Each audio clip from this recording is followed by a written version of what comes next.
let's talk about Richard Sherman. This dude is killing me. All right, so during the season, he's like, yeah, man, the Niners just are not going to be able to afford me because I'm so good, and they're not going to have that much cap space. And now they got all kind of cap space, and he's available and probably going to sign for the vet min. And he's like, yeah, I would love to sign with the 49ers. I would just be ecstatic. And my question is, what do you bring to the table now, Richard? Should the Niners re-sign Richard Sherman?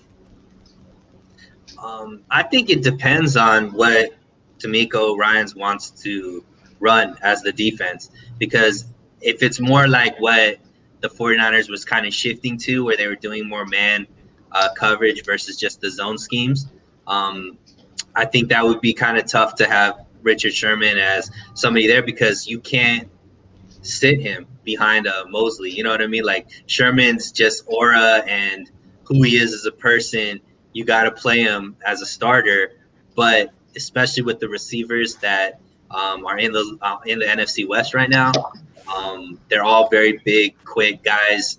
And Sherman has already shown that he's not as fast as he used to be able to play man. So maybe if he's willing to shift to maybe a safety, I think there has to be a lot of conversations with Richard as far as understanding what his role is going to be on the team, because I don't think he's just going to come in and be, CB1 or CB2. Like, I think as long as that conversation's had, yeah, he has a wealth of knowledge, and I think he'd be great mentoring these young corners that they just drafted as well. Yeah, I would say no. If they want to sign him to come and be an assistant coach, that's one thing. But as a player, no. We watched him last year. Their 49ers defense was better without Sherman on the field. So, thank you. No, let's just go ahead and thank you. But no, thank you, Richard. I love when people say like he could mentor the young ones. All right, yeah, sign him as a coach. Give him $80,000 a year and let him be a assistant DB coach. Nah, man. I mean, I don't see any scheme where you can have a corner who runs a 4.8 or what. Richard, if you run faster than a 4.8, time it, show it, because it looks like a 4.8 to me. Now, Eric Davis, who I think is brilliant, and he played DB, insists that Richard Sherman could play free safety the way that Merton Hanks did. Great. I think Richard Sherman should give it a shot somewhere else, not here. So thank you, Richard, for all that you did. And now it's time for you to take that elsewhere. I just think it's funny hearing him talk. Like, I don't hold it against him. He's his own agent, and he has to do stuff like this. So he's creating a market for himself through his media connections, and I'm not going to buy it. Yeah. And then you look at the guys the 49ers have brought in, the two rookies they just drafted, and that does not tell you that they're going to be a zone-heavy scheme. No, they used to draft corners who were 6'3", and now it's 6 foot and below, pretty much. Mm-hmm. So, all right, take a couple of questions real quick. Sal says, Grant, who is your favorite running back? Also, what do you think the record is going to be? I love Raheem Mostert. He's my favorite player of all time. I also like Trey Sermon. Jack and I were breaking him down yesterday. Check that out. He's better than I realized, and I liked him watching the TV copy. But when you see him from the end zone, he's fantastic. Record, I think they can win 11 games with Jimmy. I think they can win 11 games with Rosen. They probably win 11 games with Lance. Let's see they have a hell of a team. As Suneil pointed out, though, they got to do something about special teams. That's a problem on a previous stream.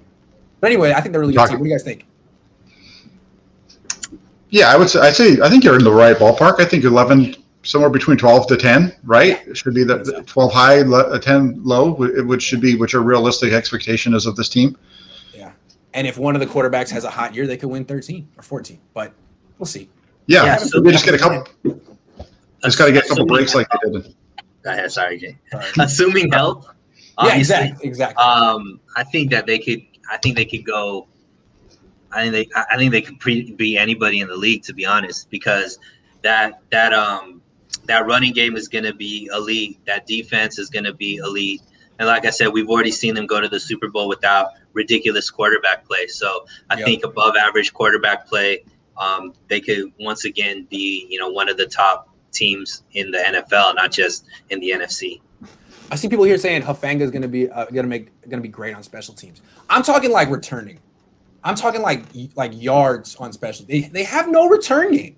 They don't even try. It's like Kyle's like, don't you dare return the ball. Like, I don't know, man. I know you really trust your offense and stuff, but those are first downs you're just giving away, man. Why not? You could get 3 first downs a game just from a guy returning the ball. There's nothing wrong with that. There's no rule against it. Anyway. Yeah, they were awful last year. Awful. They don't even try. The River Craycraft fair catch with no one around him was great. And then I don't want to say Dante Pettis getting hurt was great because it wasn't great. But just the effort on that run back was like, oh no, and he was like tiptoeing up. Anyway, sorry, Dante. It was just pathetic. Yeah. Johnny says, sorry, it was bad. It's terrible. It's the NFL. And everybody talks about the River Craycraft one, but they forget about the other guy. What's his name? When everybody makes fun of number 15. Remember in Dallas where he fair catches, he runs off to the side, the ball hits like 5 yards right from where he was, and they end up downing it like on the 8-yard line or whatever. Yeah, Trent Taylor. Trent Taylor. So bad. How can you forgot his name? All right. One more question. Well, it's a little comment. Remember being a kid and receiving a toy you had always wanted and you couldn't wait to play with it? Shanahan is the kid, Lance is the toy. Yeah, exactly.